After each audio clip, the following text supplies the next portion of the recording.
think we are live here, Alisia. Yay! And oh my gosh, what a special treat. First of all, I get to interview the amazing Alisia Antoinette with Bonjour Amour Matchmaking. I hope you guys are so excited to join us and to find out how you can find, if you need to find, if you haven't found that perfect love of your life.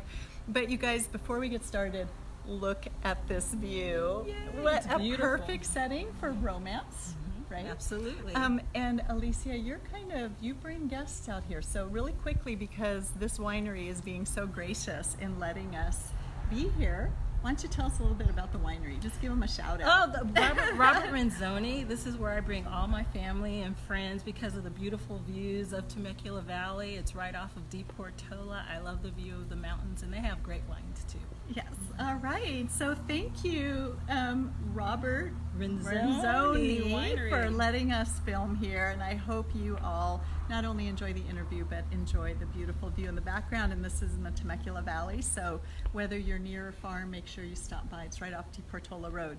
Well, as I said, I am just so excited to have you here today. I met Alisia several months ago, again, through a mutual Christian Business Partners networking meeting. And I immediately thought, wow, I want to get to know that person. First of all, she is beautiful inside and out. But also when you shared a little bit about your story and your work and just kind of your mission in life. So Alisia, part of Beauty Matters is really about encouraging people to live beautifully from the inside out. And I'm such a firm believer that we all have stories that really define us. Yes. So share with us a little bit your story about personally, but then also how that ties in with your mission and with Bonjour Amour. Absolutely. Well, my mission began several years ago. Just when I was growing up, I didn't grow up in the godly Christian home that a lot of people are fortunate to grow up in. I actually grew up in a very dysfunctional home, a lot of domestic violence and whatnot. But fast forward to, I grew up, when I met my husband and whatnot, I joined the military, and that's where I met my husband. And so through my past, I decided to really be dedicated to having a healthy family and a healthy, strong relationship with God in the center. And so that's kind of my mission, is not just to help singles find each other, but also people to help people to lay the foundation for a healthy relationship. Yeah, that is huge. And Alisia, you've been married quite a Almost while. Almost right? 35 years. It will be 35 years on March 30th. Wow. So I think anybody that has been married that long has a major credential, right? I mean, A little bit.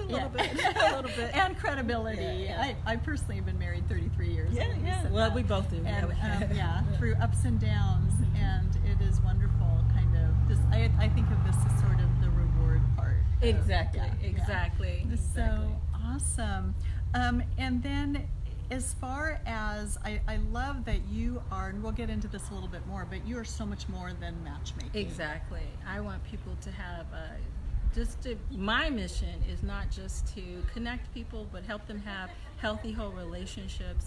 And also, too, I want to be there for them for all the anniversaries, for all the baby showers. I want to attend as many weddings as I possibly can, because one little tidbit that brought me on this journey is that in 2005, my mother passed away, and she died of breast cancer. And one of the things that struck me as we were preparing her life and tying up all the loose ends, I was just praying and just asking God, what's left? What's left? What's left at the end? And the Lord impressed upon my heart, He said, love. Love is all that we leave behind. Yes. And so what better way than to reach as many people as I possibly can and to connect them in love and God's way, and also provide them with the tools to have a healthy foundation, which in turn leads to healthy families. Yeah. And really it leads to a legacy, doesn't it? Exactly. Yeah. And that's such an important thing, I think, especially as we move into that second half of life, to think not just about the right now, but about long-term legacy. And that's really what I hear your heart is. Exactly. Right? And that is why I resigned from my position in corporate America last year, because I was thinking about my legacy. I'm a grandma now, and so I said, you know what, I need to leave something behind, not just for my grandchildren, but for my great-grandchildren and so on. So this is my legacy, and I want to be able to stand before the Lord and say, hey, look at everyone whose lives that I touch through your love. And so, not to be boastful, but I think we all have a purpose here on this planet, is to glorify God. And so for me, glorifying God is to help people find love. Yeah. Wow. What a wonderful mission. So let's talk about that a little bit. Your ideal person. Describe them. My ideal person is someone who is at least over 30, relationship ready, settled in their career, settled in their job or business, financially stable and relationship ready, and also a godly person and practicing Christian. So, and that can mean many things. I understand with this life that we lead, a practicing Christian, it doesn't necessarily mean you're hitting church every time the door is open, Right. but you just have a relationship with the Lord. Right, and that spiritual aspect is an important part of your life, Absolutely. I imagine, right? Absolutely. Yeah, because boy, I know in marriage, sometimes that is the glue that's there. Absolutely. Or not sometimes, it is. Yeah, the that's glue the only that glue gets you. sometimes. That's exactly what I was going to say. That's the only Yeah, glue. that is right. So, okay, I like that you said you're about relationship ready. Okay, so what does that look like? What does that mean? Relationship ready is if you're saying to yourself, I'm waiting for, when I get married, I'll be happy, or when I lose the weight, I'll be happy, or whenever something happens, I'll be happy. Yes. If you're in that place, then you're not relationship ready, because that means that you need to work on some things. You need to become a healthy, whole person and be happy for yourself and be happy by yourself, because you can't put all your hope in that one person for all your happiness. It has to be in the Lord, and you have to be, happy with yourself. You attract what you're putting out there. So if you're putting out there misery, loneliness, that's what you're going to be Poor attracting. me. Yeah, poor me. I get the leftovers. Exactly. So if you're putting all that out there, that's what you're going to receive. So, or here's a big one. A lot of times I get a lot of referrals from well-meaning people. They say, "Oh, my friend, he's going through a divorce right now." Well, if this person has gone through a divorce, that's grief. And if he's still in the midst of all that, that's not relationship ready. Yeah. So that person, I would kindly, coach them in other areas and tell them to wait to give yourself some time to grieve this process. No matter what type of divorce situation it is, you have to be in a healthy place. You shouldn't jump from one relationship to another without learning about yourself or learning, the whys, Right. and then grow from that. So that's what I mean by relationship. Would you say the same thing applies to a widow or widower? Absolutely. Well, it depends too. Like if she is, how long has she been a widow? Yeah. And it's a lot of factors. So it's not just a matter of someone just jumping into a relationship and I connect them. I'm here for quality relationships. I want you to be healthy. I want them to last. Yeah, and probably, I'm sorry. No, to interrupt no, you. no. I was going to say probably even at this point, and I know I have friends, and maybe it's just the age, who've gone through divorce or lost a spouse, and probably the best thing you could do is just work on, be like a healthy, happy person Absolutely. apart from that person. Exactly, Yeah. because you want two halves don't make a whole. Two whole people make one healthy, I love beautiful that. relationship. I love that. Say that again. Two halves do not make a whole. Okay. All right. Two wholes make one healthy, beautiful relationship. And that's really true in a relationship. I think we think that everyone brings half, No. when really, even when you're married, the time that the relationship is the healthiest is when both people are committed to giving 100%. Right? Exactly. Yeah. Exactly. Yeah. It's not like you fill up this space and I fill up this space. You both fill up the whole Exactly. space. Well, I believe that relationships they should be intentional, whether it's your friendships, your marriage, a dating relationship, everything, you should do it with intention. By intention, if you're dating, the intention should be to lead to marriage. Yes. In your friendships, you want to have healthy friendships as well with Yeah. other people. So God put us here to not be alone.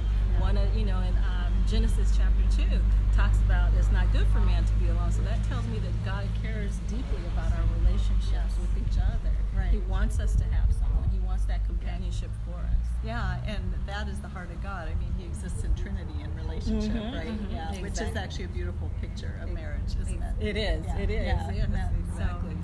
Alrighty, so what are some practical ways, and I know there's a little bit of overlap here, but give us some real kind of nuts and bolts on, you've met those requirements, you are in a good job, you are feeling good about yourself, you are, all of those things we kind of covered, but you have a deep desire to meet someone. So what are some practical ways that happens, that process? As far as my process goes? Yes. Okay, Yeah. okay. As far as my process, when I have someone who's absolutely qualified, one of the ways we've already had the consultation and we're ready So to wait, move back forward. up. You do a consultation. Yes. So let's talk about that. Okay. What is that? Okay, first, Yeah. I'm losing light. Ben.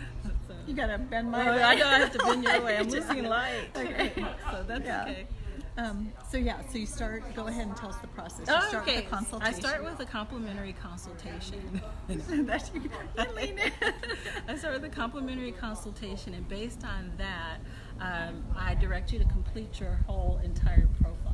So it's a list of questions. It's a long process. Well, not long, but it's a lot of questions. If anyone has ever opened up an account on Match.com or eHarmony, it's comparable to that. Give us an example, like what do they ask? on that? Church attendance. I ask church attendance. I ask if you're active in any ministries in your church. I really focus a lot on those, what denominations you are, political affiliations, any if you're vegetarian, any dietary restrictions and whatnot. And so it goes really into depth. And then after that, then we will actually meet one-on-one, face-to-face, so I can ask even more questions. Why are you still single? And ask those, what ways are you getting your dates right now? And so on and so forth. Then one of my requirements is that I ask, and it's optional, but it helps me get your whole, it paints a picture of you in its totality. I ask for 2 people that you're accountable to. Oh, I love this part. Yeah, when you told me about two it. people that you're accountable to, 2 people that you respect, and obviously they love you. So I will just ask them, reach out to them, and ask them 2 questions. What type of person do they see you with, and why do they think you're still single? And so that gives me all kinds of information to work with to best connect you with someone who is right for you. So you go through that process, you ask those questions. I think it's brilliant that you interview the 2 friends.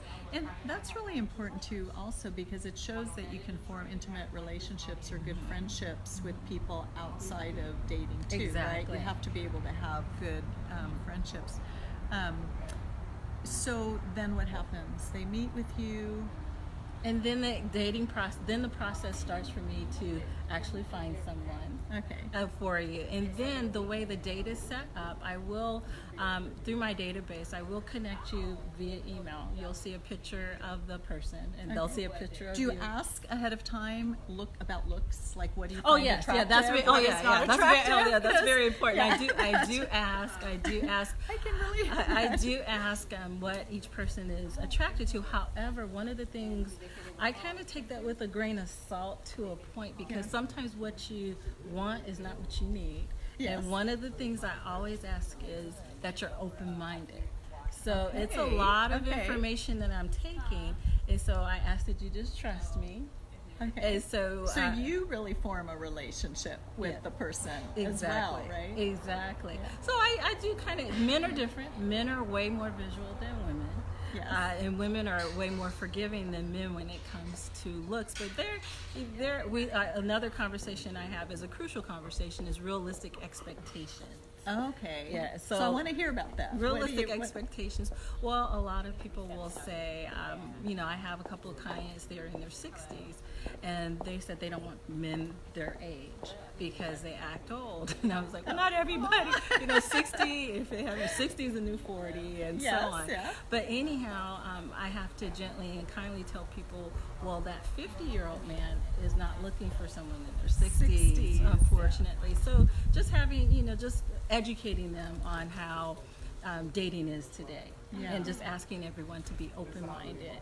And so then, so I have all this information. I actually set the date up for you too as well. But I believe in daytime dates. That's another thing. Okay, and why is that? Well, because it takes that pressure off. Nighttime, one, it sends a message to men and subconsciously. Yes. You know, nighttime lays the stage for so many different things, and there's stress on both parties. Like what comes after the date? Exactly, that, kind of thing? type of Okay, thing. yeah. And Okay. so, I mean, true, anything can happen any time of day, but I'm trying to help you all really get to know each other. Yeah. So do you plan the date? I plan the date. That's another Okay. service I That's offer. I fun. offer concierge services as well. I actually plan the date as well, and I, coordinate with both parties. So I believe in either a coffee, breakfast, lunch, brunch. Okay, and Love especially that. for the first 2 days.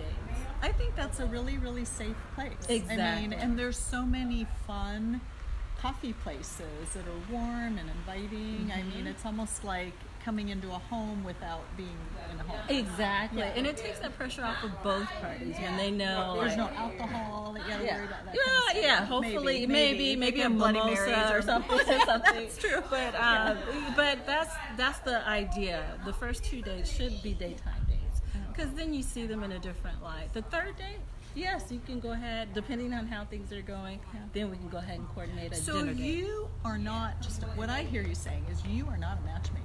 You are a dating coach. I'm both. Yes, I'm Yeah. a dating coach, matchmaker, and relationship coach as well. So afterwards, if there are issues, I want to provide you with some tools as to how to keep, not just, I don't want to just help you find love. I want to help you keep the love that you find. So I want to provide you with some tools like how to fight fair.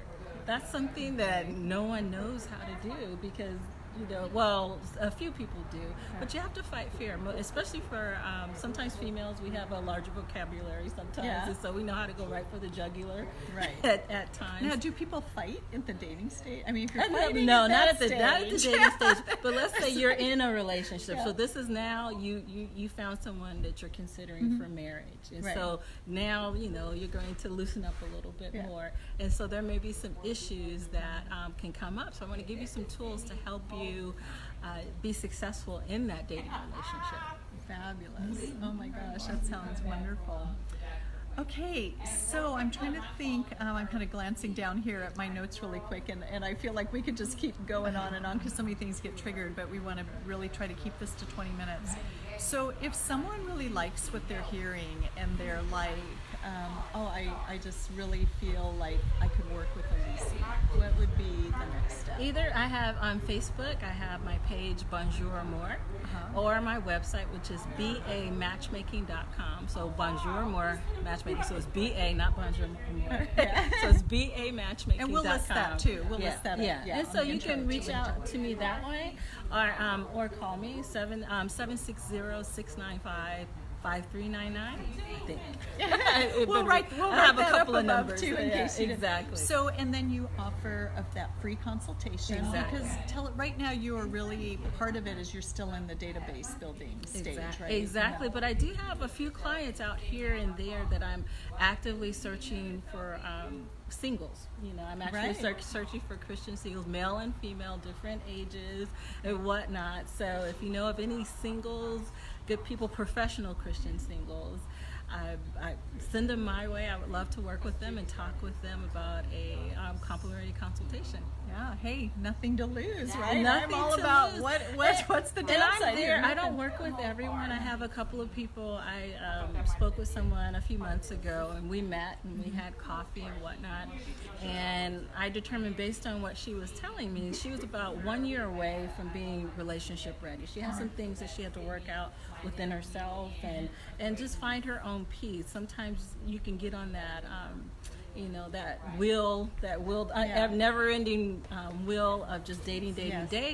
but she needed to stop and take a look at herself and find joy in other areas, which she did. I checked in with her. Wow. She's doing things that she enjoys. She goes, I'm not even thinking about finding anyone. Oh. So she's finding Sounds herself. healthy. Oh, Yeah. she's getting there. So I told her, I said, in about a year, and I spoke with someone else. She's going through some things, some self-development and things like that. I said, in about a year and a half, you'll Yeah. be ready, based on So what you she said. keep kind of in touch with them then, and Absolutely, yeah, absolutely. I was in the hospitality industry before, and I love being hospitable to everyone. Yeah, I was going to ask you about your credentials because I know we didn't even get to those at the beginning, but I know you're great. You have so many things Yes, that I've you've done many that really things. qualify Yes, you. yes. Besides being married for 35 years. Yes, I was in corporate America. I worked for a regulatory agency. I was the assistant director of their licensing department that oversaw their background investigation department. I've been in hospitality many years. I was a front office manager and whatnot. So, is there a huge intuitive part to this? Do you feel a little bit? Well, you learn how to read people. When I was doing background investigations, basically I was listening for what was not being said. Interesting. And so it works all areas of life. You're listening for what's not being said. There's some people you can kind of, I have a knack for. Oops, those. Sorry, hang on, keep talking, Alisia. Sorry. So that's all right. some people you can size them up right away. Another reason why I got into this business, I've had some successes, and they've been married 3 years, and after their success, people were like, you should do this for a living. Can you help my son, daughter, wife, or not wife, mother. A lot of mothers out there. A lot of people want me to help their mothers. So. And that's a whole other thing, a second marriage, right? Oh, yeah, that's a whole nother. You really want to make sure that this is the one. Exactly, and that's a whole nother process too. I ask if someone is in that particular position. I always ask what type of relationship they have with their children, with their former spouse. Oh my gosh, because that gets complicated. Yeah, right? and so if they're still in that difficult situation, you don't want to bring another person in there to, have them a part of that Do you ever experience. interview adult children? I can, yes. Yeah. That's a good idea, if with permission. Right, With of course. permission, yes, with permission. Yeah. So yes. Just to establish their support network. Exactly, yeah. Support network, who you're accountable to. Accountability is very important because you're not just getting involved with that one person, you're getting involved with their whole life, their whole network of people. Alrighty, so I love that you offer a free consultation, Yes, I do. and I just feel like how fun. What a fun job to really bring love to people and to be a part of that process and not just have it end there, but to see the fruit of your labor years and years. I hope so. down I the hope road. so. Yeah. So I want to attend those weddings and anniversaries and baby showers. Or grandbaby showers. I know. Yeah. Either Yeah, or, whatever. I want this to be an ongoing relationship because people need it. Yeah, People they need it. do. The family is under attack, and so this is I look at it as a ministry as well. I love it. All right, Alisia, any last minute closing thoughts, and do you have a quote that you could leave us No, with? I just live on 1 Corinthians, the 13th chapter, the love chapter Yes. of the Bible. And so if you do all things in love, love hopes all things, bears all things, and so on and so on. So that's why I try to keep that in my focus. And remember that God is love. I mean, when you think about the love that we feel and imagine that's God. Yeah. God is love. That's amazing. Isn't that That's amazing? amazing. So, And just as you were saying that, I was thinking we all have this deep desire to connect with people, but ultimately it's in Him that we're totally fulfilled, right? absolutely. Great ending point. Yeah. Well, it's just been an absolute delight and pleasure. Well, thank you and so I much, am, Karen. Of course, and I'm just so excited to see where your work, I'm not going to call it a business because it's your work, is going to go. Thank So, you. Blessings to you. Blessings to you too. And Thank you, Karen. blessings Thank you to all all for of watching you. this.